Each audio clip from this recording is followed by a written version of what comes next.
guys! Today we'll be recapping a story called 10 Ways to Get Rejected by the Tyrant. Please like the video and subscribe to the channel. It helps us a lot. Enjoy! The narrative opens with a young woman pleading and declaring herself Scarlet Armin, the tyrant Carlior's fiancée. This is the setting of The Tyrant Private Life, a romance fantasy book.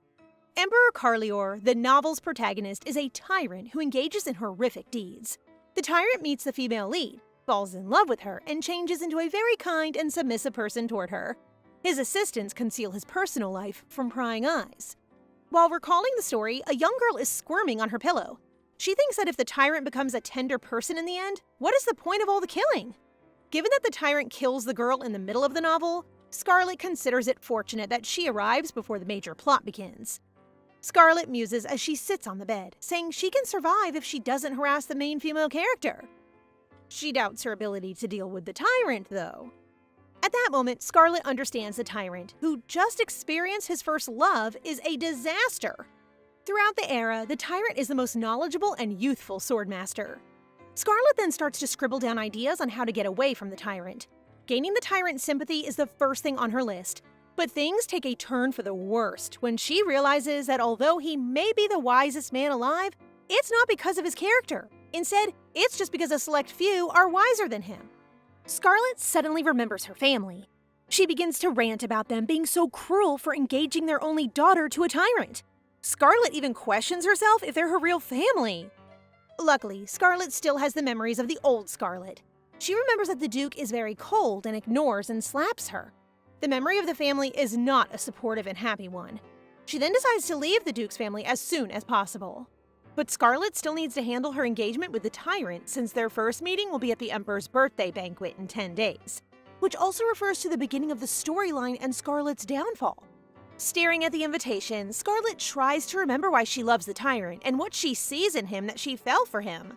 She suddenly understands that she cannot run away and must end the engagement. Abruptly, she thinks of being dropped by the tyrant. She must persuade the tyrant to call off their engagement because the Emperor's engagement is sealed with a mystical contract. Scarlet, therefore, cheerfully devises the plan to appear insane to incite the tyrant's hatred against her.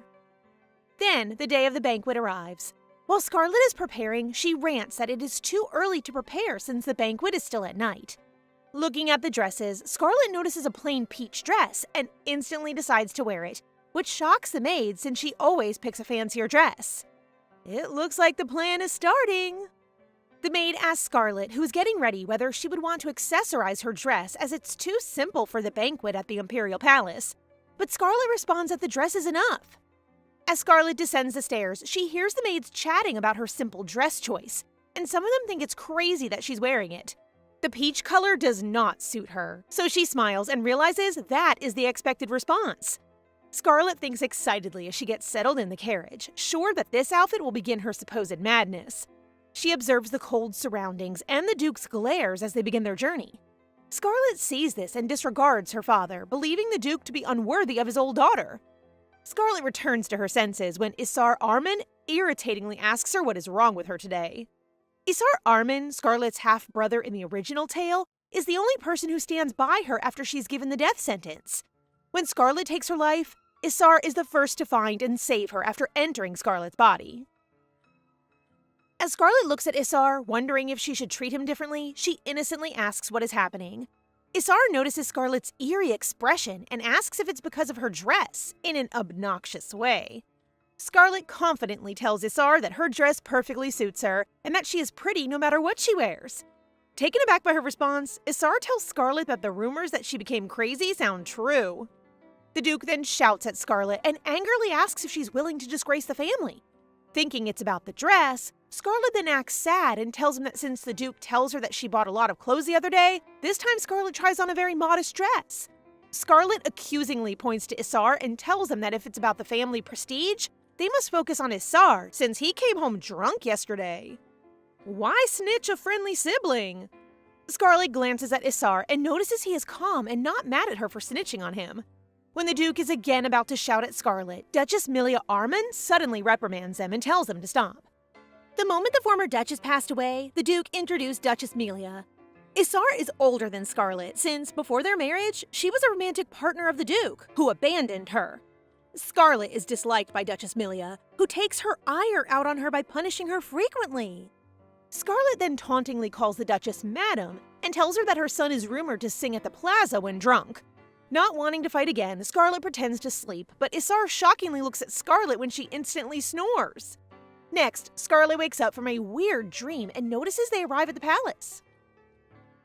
When Scarlet asks the guard to unlock the gate, he responds that he can't because His Majesty is already inside. Scarlet gladly agrees. Scarlet is astounded by the opulence of the setting when she first arrives and thinks the tyrant is defining this as a less formal birthday celebration than the previous emperor. Scarlet is satisfied that she got the people's attention negatively because of her dress, and talks about her being crazy. While looking for the emperor, she notices a pretty handsome boy, but realizes that it is not the emperor since he has blonde hair. The book describes the emperor as having silver hair with purple eyes. As Scarlet strolls around, she hears three women discussing the story of her going insane. Scarlet then approaches them, and upon realizing that the three women's hair does look like a traffic light, blurts out the phrase, "traffic light." One lady confusingly asks Lady Fleta what a traffic light is, but Lady Fleta only taunts Scarlet and tells her that the rumors are true since Scarlet is saying things that don't mean anything. Without backing down, Scarlet approaches Lady Fleta and threatens her if she wants to die. She warns her not to mess with her, thus making Lady Fleta's knees weak. Scarlet walks past them and notices that she's being sensitive.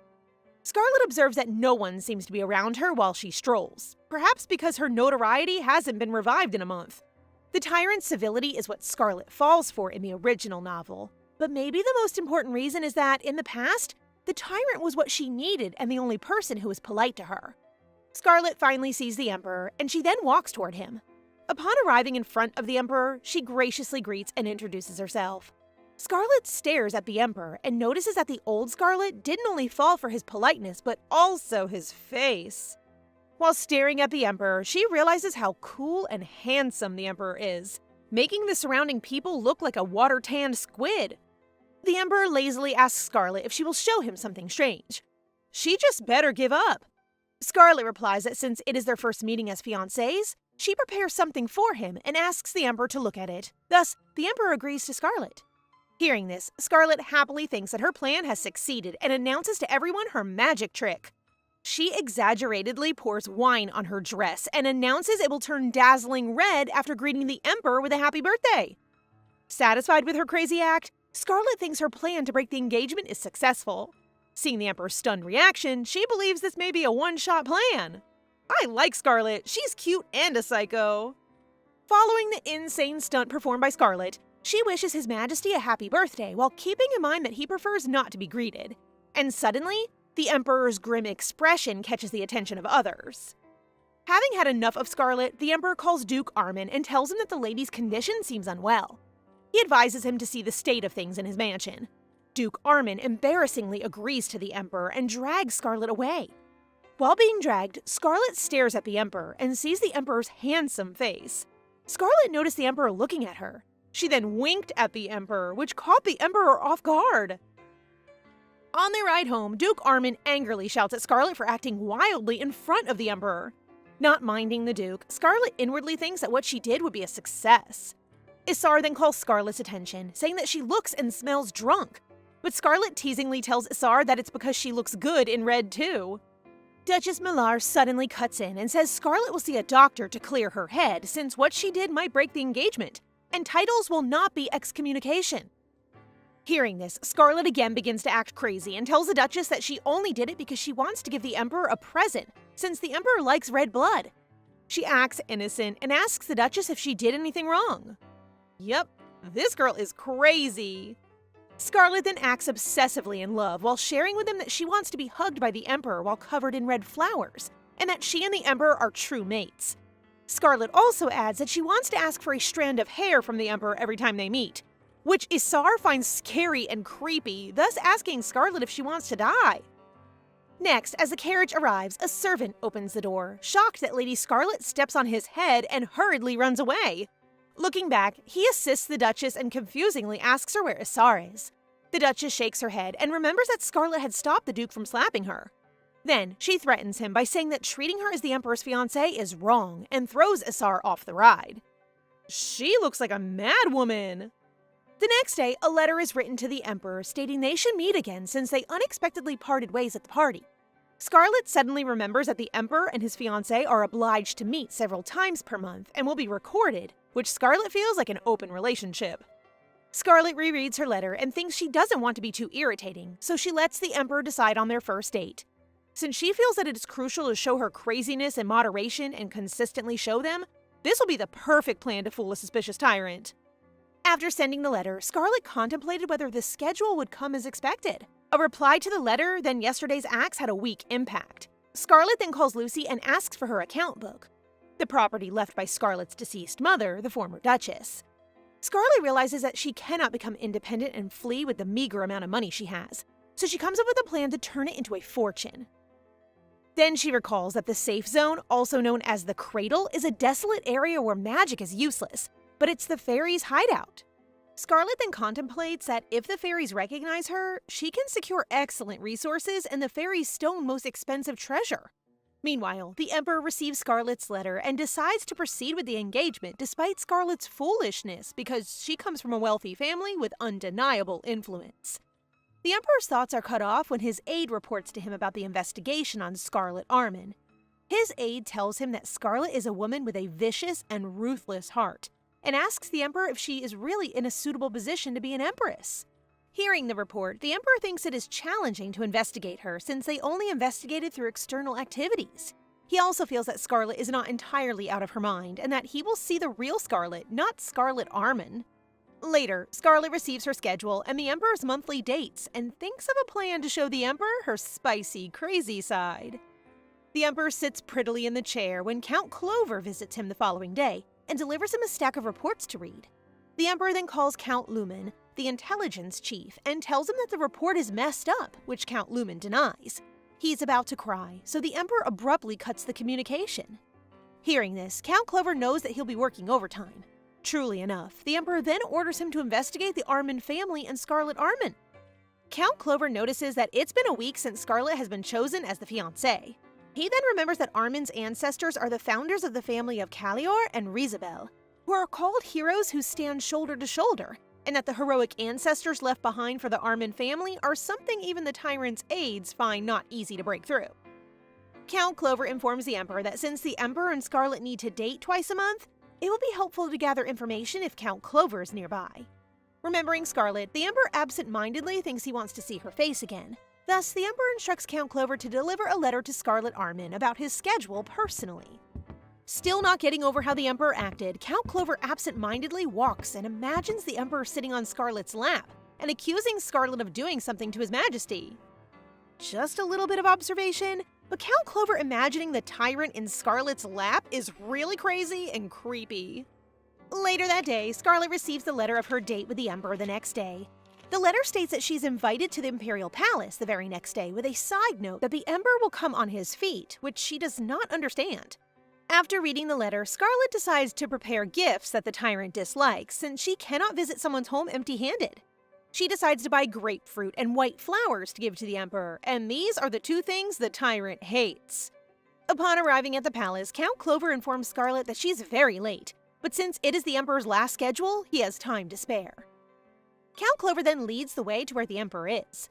As they are walking, Count Clover tells Scarlet that the magic lights are usually turned on, but today, the Emperor instructed that most of them be turned off. Upon arriving at the place, Scarlet realizes it's a prison cell. A prison date? How romantic. As they arrive at the place, Scarlet then asks Count Clover if the place is a prison, which Count Clover confirms, and jokingly tells Scarlet that her eyesight is good since it is her first time visiting the palace and she knows it well. Scarlet then excitedly replies to Count Clover, who himself is quite familiar with the layout of their location. Scarlet then creepily asks Count Clover if he thinks she does not know him. In the original story, the aides of the tyrants are also described in detail. It is said that these aides are both tasked as observers of the tyrant's private life, though they also play the role of teasing the tyrant. As Scarlet slowly walks towards Count Clover feels uneasy. When Count Clover tries to back up, Water drops on his face, and when Scarlet sees this, she then remembers that Count Clover is famous for being neat. Therefore, she enjoys the little incident that just occurred. Scarlet then wipes a rag on the face of Count Clover and acts concerned while asking if he's okay. She then thinks that the rag she brings is so helpful in teasing Count Clover. However, Scarlet teasing poor Count Clover is cut off by the Emperor asking what they're doing. Scarlet then gracefully greets the Emperor as he walks closer to them. Next, Scarlet notices that the Emperor is looking at the basket she's carrying, so she cheerfully informs the Emperor that Scarlet brought a gift since she thinks it's not polite to visit a home empty-handed. Scarlet then happily shows the Emperor the white flower as one of her gifts and asks him if it's pretty. She also happily shows the Emperor the grapefruit she brings as a gift to him. Scarlet also highlighted that she also likes grapefruit and white flowers. Count Clover is shocked and scared for Scarlet's life as he sees the gift Scarlet brings to the Emperor. Scarlet continues to share with them that the grapefruit gift is the grapefruit of that Garrus territory and is a unique item carried by the White Lizard. She then added that this must be very tasty. The Emperor then seriously calls Count Clover's name and instructs him to leave since he looks tired. Shocked, Count Clover tries to remind the Emperor of their original plan, but stops himself. The Emperor then informs Count Clover that he himself will be the one to accompany Lady Scarlet. As they are walking, Scarlet notices that it's very quiet since Count Clover left. Scarlet asks the Emperor why he instructs the people to turn off the lights outside, and she jokingly tells the Emperor that it is because she feels that she makes the Emperor feel better than ever. The Emperor just seriously tells Scarlet that he is currently at work, and some things cannot be recorded on the schedule. Seeing the Emperor's expression, Scarlet asks the Emperor if he wants her to work with his work, to which the Emperor agrees. The Emperor then tells Scarlet he wants her to meet and talk to somebody. When the doors open, Scarlet sees a creepy and scary hall full of people inside a prison cell. While they walk past the prisoners, somebody calls Scarlet, which stops her from walking. The prisoners then catch Scarlet's hands, and Scarlet has difficulty getting out of the grasp. Upon looking at the situation, the Emperor then sliced the prisoner's hand. Shocked by the happening, Scarlet suddenly realizes that, unlike the original story, the Emperor's hand has blood. Scarlet realizes Charles is an undeniable psychopath. He claims that the Chancellor has more work than anticipated. He then reaches out to her, saying they have a long way to go and need to hurry. What's his real game here? The young lady has to meet a man who lives far away. She's also puzzled as to why he's so joyful and considers slapping him in the face. However, at a certain point, a voice is heard saying that they're most likely length and one of them is rapidly approaching. The following moment, an old lady emerges from the terrifying jail. The insane Granny admits that she too adores Scarlet. Scarlet, however, does not grasp what she's saying. On the other side, Charles recalls a prophet named Sage who endured 19 months in silent captivity. It was said to protect the elderly man from gangsters. The elderly woman's predictions regarding the Armans couldn't be dismissed. In exchange, the grandma was asked to deliver the prophecy. She then stated that there are 2 scenarios that are most likely to occur. However, the journey would lead to devastation. She also stated that only Armin has the power to foresee feelings. This prophecy has us all on the edge of our seats. Charles believes he may use the woman to find out what he needs. Scarlet asks the grandma if she knows how to communicate with fairies and wonders if they're real. The grandmother responds that the fairies are only seen to those with a pure heart. Scarlet wraps her fingers around Charles's arm and confesses that she has a weakness for His Majesty. The grandma is astounded by what she sees in front of her and asks Scarlet whether they are together, to which Scarlet affirms. Whoa, she really just confesses she has a weakness for His Majesty and confirms they're together? Talk about upfront! When the grandma extends her arms to Scarlet, Charles points a sword at her. He urges Scarlet to be cautious, since this elderly woman is a criminal who manipulates people's minds. Scarlet apologizes to him for asking about the fairies, which was a mistake. However, he does not react to her madness and believes that she lacks a sense of reality. Scarlet becomes agitated because Charles continues to ignore her and wonders why he is suddenly holding her hand. Without hesitation, he shows the man sitting in the cell. He tells Scarlet to ask the woman anything. The woman in the cell asks how His Majesty is feeling, which he replies positively. As soon as Scarlet sees the lady, she knows that it is the true Sage's eye. The lady tells Scarlet that she needs to make a choice because the change has already happened. At one point, Charles asks Sage and interrupts them. Scarlet then notices that he is gently holding her hands. She then suggests letting her in, and he agrees. However, Scarlet loses her balance, which makes the Sage laugh. After Charles and Scarlett's date, Clover enters Charles's study room and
his best to protect Scarlett from his wrath. However, Charles only asks Scarlett if she wounded herself when she stumbled, which she didn't. Scarlett claims Charles is gorgeous, which makes him feel repulsed at times. Scarlett turns to His Majesty, asking what he's thinking. She also explains what she was doing on the land. She informs him that she's thinking of buying it. He's astonished by what she said and inquires if she has already decided to purchase the land. She smiles and shows how insane she is by saying that there are fairies roaming about the land. After hearing it, Charles recalls what the old granny told her in the cell. He has no idea how old Scarlet is if she believes in fairies. Regardless of her age, she insists on believing in fairies. Scarlet asks Charles if he can sell the lands at a lower price. However, when she looks at his hands, she notices he's wearing gloves. She quickly assumes that he's going to hit her. The following instant, Charles apologizes and turns to Scarlet, claiming that she is terrified of him. Regardless, he'll consider Scarlet's unexpected wishes. He also admits that it was late and resolves to return. She bids him a goodbye with a caring tone in her voice. Scarlet arrives at her parents' estate and has no idea what just happened. She believes she broke all of her intentions. Scarlet also worries about why she did not say a proper goodbye. Scarlet recognizes that the Emperor is good to the lady he loves as well as others. Someone knocks on the door, which makes her wonder who may have come to see her. At first, she thinks that it's the Duke. She's also a little concerned because it's late. When she hears the voice that knocked on her door, she soon realizes that it is Isar. Scarlet is unsure if she should open the door, fearing that the Duke is with Isar. Isar gently unlocks the door, and she wonders why he is there at such an hour. Despite her disapproval of him entering her bedroom due to his forceful voice, he insists that he has something important to tell her. What could he possibly have to say that couldn't wait? Scarlet keeps giving excuses to stop him from coming in, which embarrasses Isar. She demands he be quiet to know if someone else is with him. He speaks calmly with a worried tone, assuring her that it will be fine if she doesn't open the door. Eventually, Scarlet decides to open the door and looks Isar in the eyes. She asks if he is sick, since it's unusual for him to be worried about entering her room. He claims that it was nothing and then bids her goodbye. Scarlet falls asleep with a diary in her hands where she writes down her elaborate revenge plans. She then realizes why they are hard to execute. Meanwhile, Charles stares out the window, contemplating Scarlet's fearlessness towards him. He thinks this makes her feel free with him, unlike others who are afraid. An old woman once warned that the imperial family and the empire would be destroyed if things remained unchanged. The prophecy stated that for the empire's prosperity and eternal existence, the prince's fate was to die, making it necessary to eliminate the consequences. When everyone believed the prophecies and rejected the prince, Charles took up the sword to survive, valuing his life. Despite this, he still thought Scarlet was special and unafraid of him. He recalls an incident earlier when she showed no fear and even asked to buy the land at a cheaper price. He then decides to sell the land to her, thinking she might bring something valuable to the table. The next day, Scarlet receives a document issued by the Empire. After a long conversation with the servant, she signs the documents and advises them to wait for the imperial family's approval. Once Charles's servant leaves, she instructs her maid to prepare the carriage as she is planning to visit the bank regarding the land purchase. While on the carriage ride, she eats delicious food and reflects on her trust in Charles, realizing she wouldn't get the land at half price. Scarlet stops in a small town near the Emperor's palace and searches for the map she has. Feeling a bit lost, she hears a strange female voice. Turning around, she is surprised to see a green-haired girl asking if she is lost. Scarlet finally remembers that the girl was terrified of her. The girl also recalls how Scarlet had tried to show everyone her wild side. Scarlet addresses her as green hair, but the girl corrects her, saying that she has golden green hair. Scarlet places a hand on her chest and says that if the girl is done with her accusations, she will leave. However, the girl asks her to wait and introduces herself as Peridot Fleta. Scarlet asks if she wants to be friends, but makes it clear that she's not interested. Fleta ominously tells Scarlet that she won't live long and will die in the end. Scarlet finds this remark extremely rude and declares she doesn't want to see her again.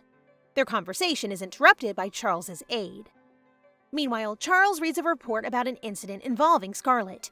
He realizes she's not as simple as he once thought because her demeanor changes around him. The servant cannot tell if Charles is smiling as he teases him about Scarlet, but Charles advises him to take his job seriously. Charles then asks where Scarlet is, and the servant replies that she's in a safe zone. Deciding to check on her, Charles heads out. Charles is taking an active interest in her whereabouts, so what's he planning? Scarlet is excited about some magic seeds and is glad to see Charles.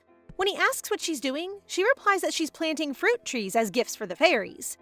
Their conversation falls silent, and Scarlet looks up at Charles. He silently looks back at her, lifting the corners of his lips slightly. Scarlet is struck by Charles's beautiful face, feeling awkward and unsure of what to say. She starts to ask about the land, clarifying that it now belongs to her and that she's probably paying taxes. Charles tells her she can visit the land as much as she wants, and upon her return, they can rewrite the contract. Instead of paying taxes, he will sell the land to her at half the price. Scarlet is very surprised and looks at him hopefully. He then mentions there is a condition, which she knows implies there's more to his generous offer, but she agrees. Charles is surprised by Scarlett's excitement over his offer to sell the land at half price.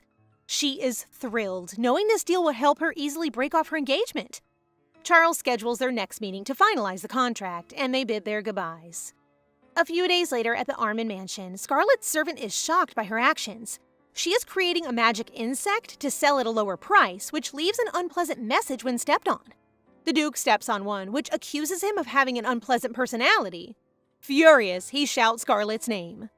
Scarlett sure knows how to stir up trouble. Scarlett, happy to be getting her revenge, is informed by her maid that the Duke is coming her way. Not in the mood to meet him, she orders the carriage to be prepared and tells her maid to get ready. Meanwhile, the butler inquires about the Duke's well-being. The Duke, now angry, demands to know Scarlett's whereabouts. The old man refuses to comply, insisting the Duke should see a doctor first. The Duke's furious shouts echo through the mansion as he berates the butler for not finding Scarlett, calling him useless. The Duke's temper tantrum is something to behold. Scarlett really knows how to cause a ruckus without even being present. Years ago, the first head of the Armin family, Aaron Armin, was adored by everyone.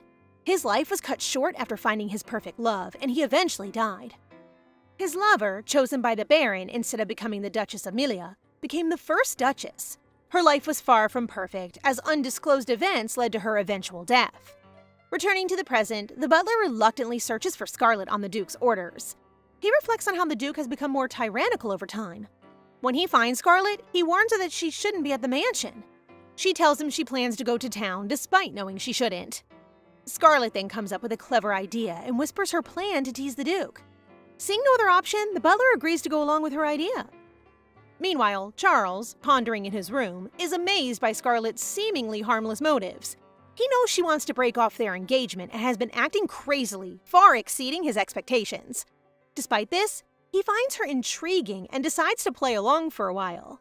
He believes their engagement will end regardless of her wishes and figures it wouldn't hurt to keep her alive and watch her antics for another month. The day for a meal with the elders has finally arrived. When Scarlett gets to the venue, she's thrilled to see Isar looking different than usual, especially his hair. He asks why she's late, and she replies that she stayed up late last night. The venue is heavily decorated and ready to receive guests. This party is one of the major events of the duchy, where all the family members gather even if guests don't come. The duchy sure knows how to throw a party. But seriously, a major event where everyone gathers? What's the real purpose here? As Isar and Scarlett continue their conversation in the hallway, a lady shouts at them, telling them to hurry as the elders will arrive in a few minutes. Scarlett is furious at the lady's attitude, but Isar warns her not to retaliate since she's an orphan. Scarlett can't stand the lady's harsh words and tells her to behave appropriately for her age. Just then, one of the duchesses arrives at the venue and advises them not to block the hallway and to go inside. Good timing, Duchess. Clearing the hallway tension. Classic move. But what's next for you, Scarlett? While they're eating, Isar can't stop thinking about what happened earlier. He asks Scarlett if she's all right and apologizes. However, she tells him not to worry, as it's nothing. Scarlett asks about the elders, to which Isar replies that their personalities are no joke. He explains that the relationship between the elders and the Armin family is complex.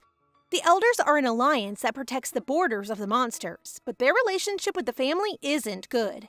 However, they still respect the former duke and his lover. Protecting the borders of the monsters? This sounds intense. After hearing this, Scarlett reflects that all these people, including Isar, are destined to die at the tyrant's hand. She snaps back to reality when Isar calls her, mentioning that they'll be having a California meeting.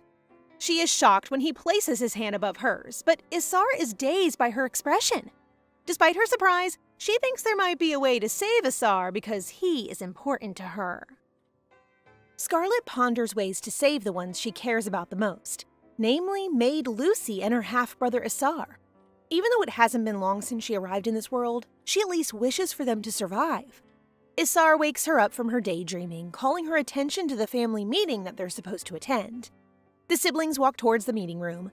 Scarlett goes back to her pondering while walking, her thoughts now on a possible protector who will have an excuse to protect her maid and brother. The head butler greets them outside as they get ready to enter the meeting room. Once inside, the siblings introduce themselves to the elders, who look at them pensively. Scarlett scans the room. Her eyes land on two figures she immediately recognizes. an elderly white-haired man, and a black-haired woman. Exactly the people she's looking for to save Lucy and Isar. In the novel, these two elders were the ones who gave Scarlet the funds to bully Sherla. They gave her the money simply because Scarlet looked so much like her mother that they were weak for her charm, ignoring the fact that it was used to harass someone. Wow, A+ relatives. Their assistance to her was their demise, but this time it will be different since she's not the same Scarlet. She excitedly looks at them, thinking of the prospect of having them owe her instead. The family meeting commences and the elders present their grievances to the Duke. They require money to purchase Cabell, a mushroom that repels monsters from the forest of monsters at their borders. A recent goblin extermination has led to the emergence of a minotaur at the borders, spurring the need to get more Cabell. It's exactly like it was in the novel. Curious, Scarlet raises her hand to ask the elders the reason for the monsters. The elder woman admits that they too did not know, as it's too risky to enter the forbidden forest of monsters. The elders' answer makes Scarlet realize why they were deemed incompetent by the tyrant in the novel. The real reason for the monster's presence was due to a certain flower that turns monsters rabid. No matter the elders' attempts to ward them with Cabell, the monsters persisted. Until the tyrant's discovery of the flower in the forest, which resulted in the forest restoration and the execution of the Armin elders. Scarlet knows that when the Minotaur is gone, a wyvern will replace it. She wants to find a solution to how to save her family. Duke Armin inconsiderately declines the elders' request as Scarlet hypes herself up for what's to come. Since she remembers the tyrant's actions from reading the novel, she can use it to help the elders solve their issues. Isar nudges her, anxiously looking at her. He tells her that she's making him nervous with whatever is in her head, as she looks too giddy and excited. Considering her reputation, I would be too, buddy. Sometime after the meeting, Scarlet calls out to the elders who are having their belongings deposited at their temporary lodgings at the Armin estate. Lady and Sir Adrian apprehensively greet her back, as if expecting to be made fun of after the Duke's outright refusal to provide them funds for the Cabell mushrooms. Instead, Scarlet presents them with her inherited valuables from her mother with a seemingly pure intent to assist them. She also wishes them the best for their proposal so that they can get more funds. Lady Bryan assures her that she will not give up easily, intending to stay until she gets what they came for. The elders graciously accept Scarlet's offer, promising to pay her back in return. Content with the level of kindness she's currently showing, Scarlet opts to tell them at a later time about solving their issue. When the time is right, she will tell them about the things she wants in return. Protection for Lucy and Isar. Later that day, Lucy hands Scarlet a letter from the Imperial Palace. Fully expecting a rejection letter from the tyrant, she disappointingly reads an official schedule letter, which tells her to reply as soon as possible. She crumples the letter in her hand. At the Imperial Palace, reveling in his perfectly normal workday, he stands looking out the window, wishing for days to be the same as today. Don't we all? The thought disappears as a knight approaches him, announcing the arrival of Lady Armin. The lady is now waving at him on the walkway leading up to his office. He pours the lady's tea before facing her nervously. Lady Scarlet Armand expresses her dismay at his disregard for her sudden arrival and claims they may have something going on between each other ever since the day they met. The Prime Minister stares at her, mouth agape, as she continues to feed him assumed scenarios of his supposed admiration of her in her head. He stands, ready to run, and vehemently denies the sudden allegations. His exclamation is so loud that it alerts the servants rooms away. Scarlet amplifies her teasing of the Prime Minister. For maximum effect, she blushes as she asks him unabashedly if he likes her. Oh, she is acting crazy, stirring up trouble. He just stands there, not responding, staring blankly at her. I think he needs to sit down and just breathe. She wants to cause a disaster since her crazy doesn't work much on the tyrant, and she has devised another way. Her first victim is Prime Minister Clover. Still going on her teasing about his unproven love for her, Prime Minister Clover has had enough of it. He exclaims his confusion, but Scarlet is unrelenting. His confusion is just fueling her further. Clover is slightly swayed somehow, now internalizing his behavior and how he's perceived by others. The most intelligent Prime Minister in the Empire is caught up in the nonsense just because he's single and has never been in a relationship. He blushes, ignorant of what love may feel like, and he pleads for Scarlet to stop. As he does, she mentions her engagement with the Emperor, which snaps him out of his confusion. The image of the Emperor's menacing look struck an immediate fear in the poor man's heart. Scarlet notices her victim getting quiet, looking like he's about to cry. She apologizes rashly for her harsh actions, but goes on, teasing him after realizing she has to keep the act going. She flashes him one last look, maxing out her acting skills on one last sincere apology, leaving him with his mouth agape and even more confused. On the way home, Scarlet reflects on her actions. It was more troublesome than she had desired. She just hopes he'll spread what happened with the other aides so that they will hate her, which will lead the tyrant emperor to save face and reject her. Isn't that dangerous, Scarlet? What if he kills you? Back at the Prime Minister's office, Count Lumen calls out to Clover, who is still seated in front of the now cold tea. He suddenly asks the Count what love would feel like. He enumerates his symptoms, which makes it seem like he's just sick, more so than in love. He cuts off the conversation, preferring to keep what happened earlier to himself. The next morning at the Armin Mansion Annex, Scarlet and her maid Lucy stand outside the Elder's lodgings. The door is closed and the occupants are absent, dismaying Scarlet as she had Lucy make cookies for them. They do not have to wait there standing outside the mansion, as Lady Adrian calls out to Scarlet. The elder woman reveals that she was in a meeting for her future Cabell purchase. Scarlet enthusiastically expresses her interest in the mushroom, and Lady Adrian indulges her by procuring a handful of Cabells and showing them out to the younger woman. As Lady Adrian is telling her about the mushroom's ability to temporarily paralyze devils, Scarlet suddenly loses control of her body.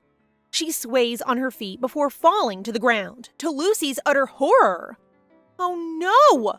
What could this mean? Is she evil? Head pounding, she remembers talking to Lady Adrian before finding herself transported to a forest.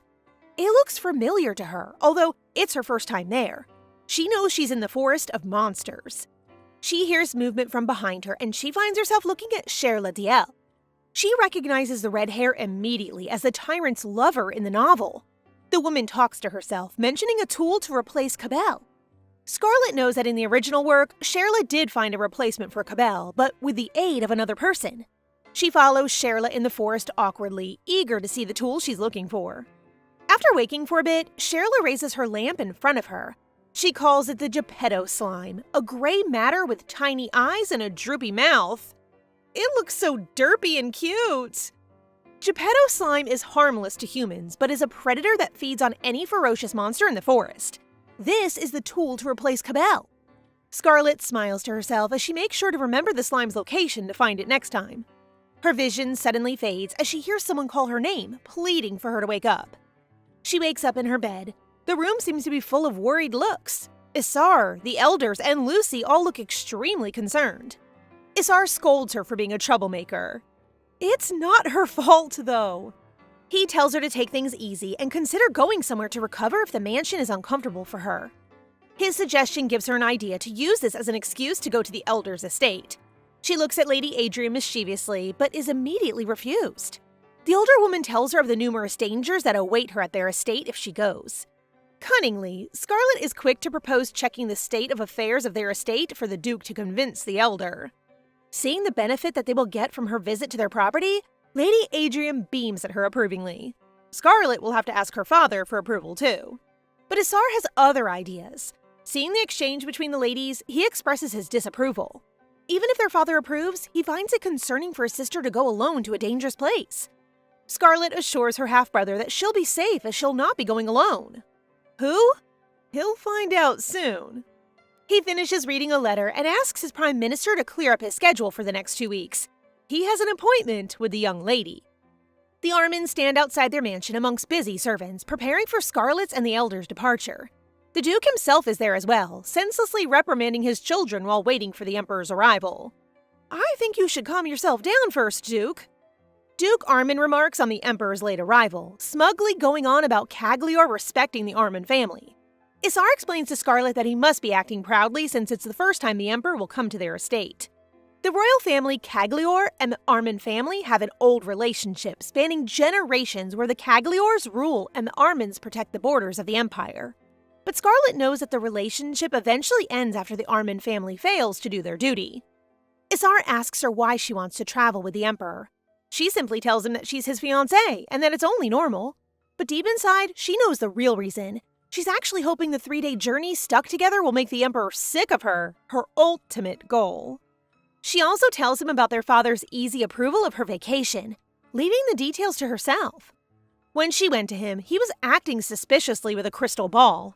She told him her reason and destination, which prompted him to assume that she was going there to look into the position of successor. It surprised her. He seemed wary of her at the time with the mention of succession. He asked her about the whereabouts of a seal, their family seal, Eseled. He had been pestering her about it again and again.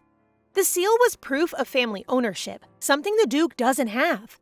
She wonders why he's looking for it again, making her curious as well, and what form the seal has taken since it changes every time it's passed down. As she's looking up at a banner with her family crest absent-mindedly, Isar suddenly calls her attention, telling her to bow to the Emperor. The Duke excitedly approaches the Emperor. They exchange greetings. After the formality, the Duke proceeds to talk about his family to the Emperor.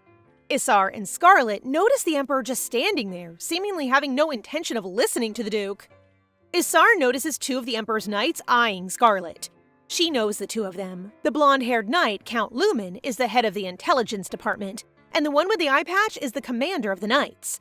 Despite knowing their identities, she greets them formally for their first meeting.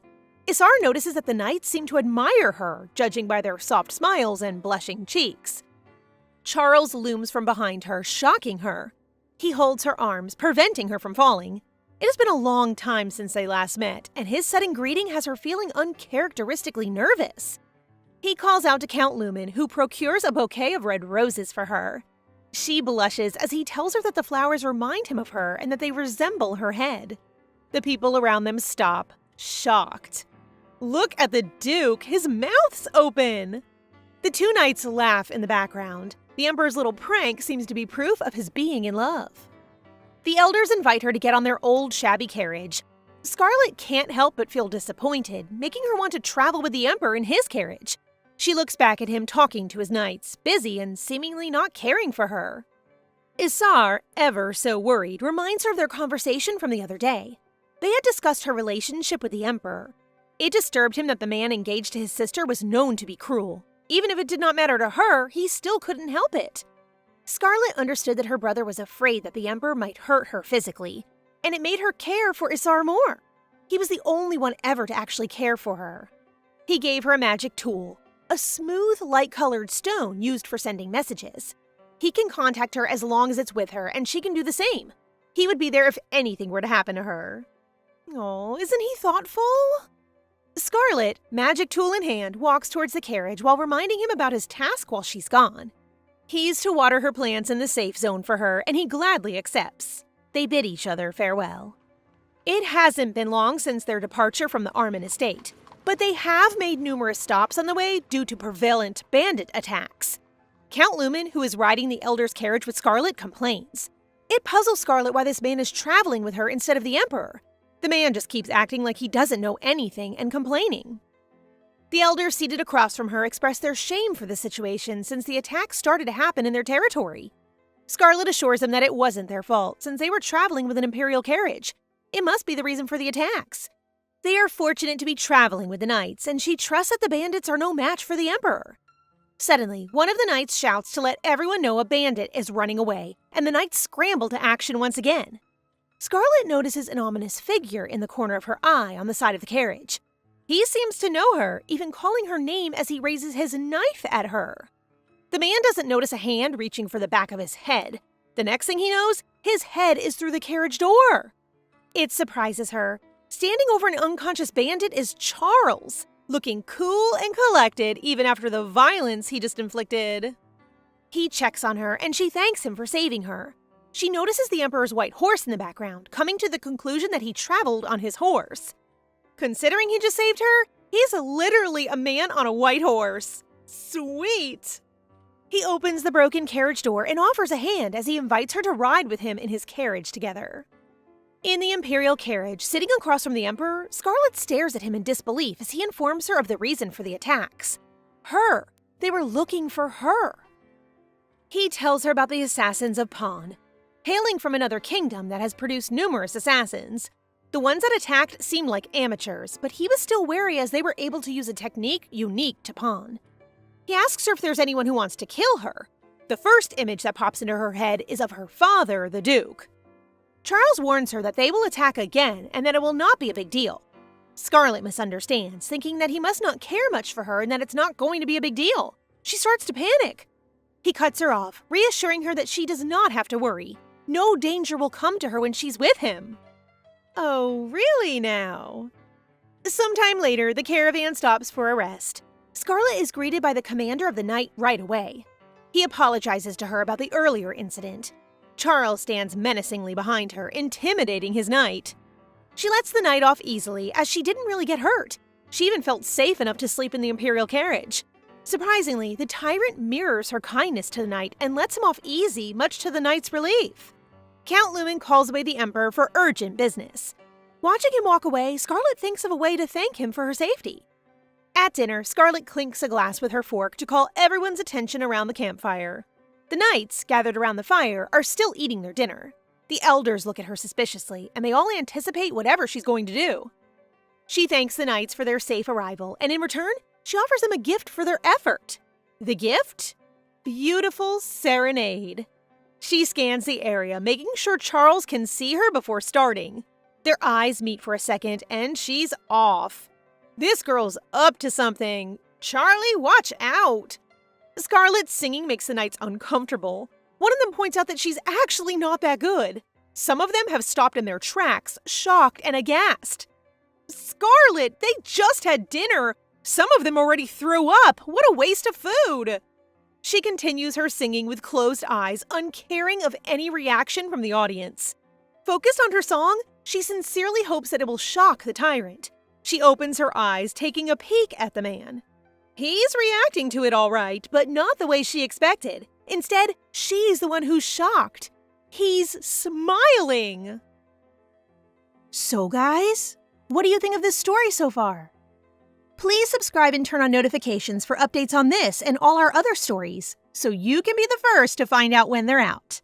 Thank you so much for your support. See you in the next one!